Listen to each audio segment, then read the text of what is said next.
Hi అండి, welcome to తెలుగింటి కమ్మని రుచులు.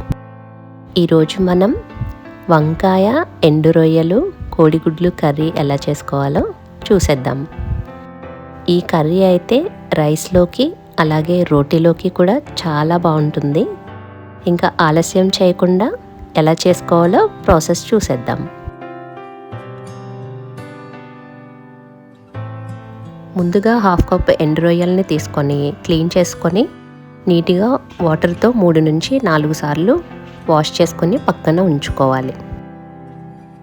ఇప్పుడు స్టవ్ ఆన్ చేసి కడాయి పెట్టుకొని 3 స్పూన్స్ ఆయిల్ వేసుకొని ముందుగా మనం క్లీన్ చేసి వాటర్లో బాగా వాష్ చేసి పక్కన పెట్టుకున్న ఎండు రొయ్యల్ని వేసుకొని 5 నిమిషాలు మీడియం ఫ్లేమ్ మీద బాగా కలుపుకుంటూ ఫ్రై చేసుకోవాలి. చూడండి, ఇవి బాగా ఫ్రై అయిపోయాయి. ఇప్పుడు వీటిని అన్నిటినీ మనం ఒక బౌల్లోకి ట్రాన్స్ఫర్ చేసుకొని పక్కన ఉంచుకుందాం. ఇప్పుడు ముందుగా బాయిల్ చేసి పెట్టుకున్న ఎగ్స్ అన్నింటికి చూపిస్తున్న విధంగా ఘాట్లు పెట్టుకొని అదే కడాయిలో చిటికెడు పసుపు వేసి ఈ ఘాట్లు పెట్టుకున్న ఎగ్స్ అన్నింటినీ వేసుకొని లైట్ గోల్డెన్ కలర్ వచ్చేంత వరకు ఫ్రై చేసి ఒక ప్లేట్లోకి ట్రాన్స్ఫర్ చేసుకోవాలి. ఇప్పుడు అదే కడాయిలో సన్నగా తరిగి పెట్టుకున్న 3 మీడియం సైజ్ ఉల్లిపాయలు అలాగే 2 మిర్చి కూడా వేసుకొని లైట్ గోల్డెన్ కలర్ వచ్చేంత వరకు ఫ్రై చేసుకోవాలి. ఇలా ఉల్లిపాయలు ఫ్రై అవుతూ ఉన్నప్పుడు రుచికి సరిపడినంత సాల్ట్ కూడా యాడ్ చేసుకొని బాగా కలుపుకుంటూ ఫ్రై చేసుకోవాలి. వీటిని మూత పెట్టుకొని ఒక 5 నిమిషాలు బాగా మగ్గించుకొని తర్వాత ఇందులో మనం ముందుగా ఫ్రై చేసి పెట్టుకున్న ఎండు రొయ్యల్ని కూడా యాడ్ చేసుకొని 3 నుంచి 5 నిమిషాలు బాగా కలుపుకుంటూ మీడియం ఫ్లేమ్ మీద ఫ్రై చేసుకోవాలి. ఉల్లిపాయలు బాగా ఫ్రై అయిపోయాయి కదా, ఇప్పుడు ఇందులో మనం ముందుగా తరిగి పెట్టుకున్న 300 గ్రాముల వంకాయ ముక్కల్ని అలాగే 3 రెమ్మల కరివేపాకుని కూడా యాడ్ చేసుకొని బాగా కలుపుకుంటూ ఫ్రై చేసుకొని మూత పెట్టుకొని ఒక 5 నిమిషాలు బాగా మగ్గించుకోవాలి. చూడండి, ఒక 5 నిమిషాల తర్వాత వంకాయ ముక్కలన్నీ బాగా మగ్గిపోయాయి.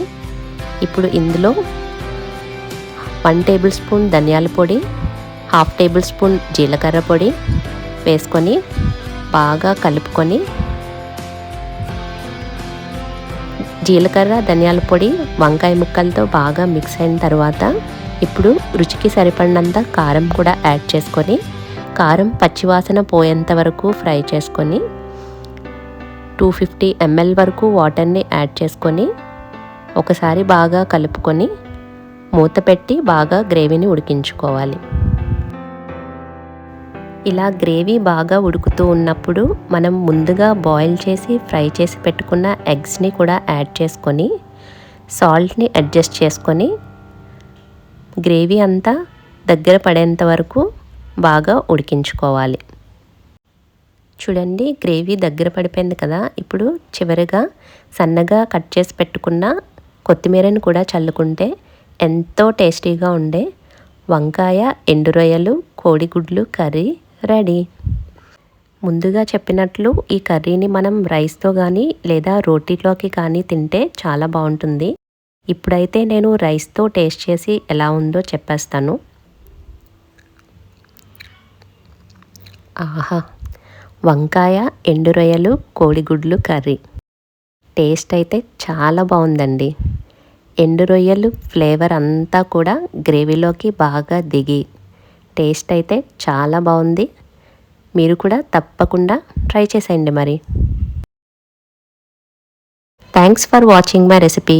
Please do subscribe, like, share and comment.